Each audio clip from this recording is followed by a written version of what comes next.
Chama cha Mapinduzi tumedhamiria kufanya kazi. Tumefanya kazi, mmeiona, na tunajiamini kwamba tutaweza kufanya tena kazi kipindi cha pili cha awamu ya 6, kazi ya kuonekana.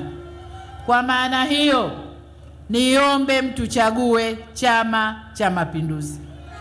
Na hapa niseme ndugu zangu, ili niwatoe hofu. Kuna watu wanatishatisha ili kuwafanya watu wasitoke tarehe 29.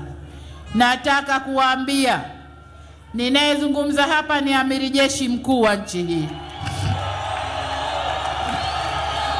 Nataka kuwaambia wasithubutu. Kibati tu kikipasuka, sisi tuko nao. Tumejipanga vizuri. Tokeni, kapigeni kura, rudini nyumbani mkapumzike. Hakuna hofu, hakuna kuogopa. Tokeni mkapige kura.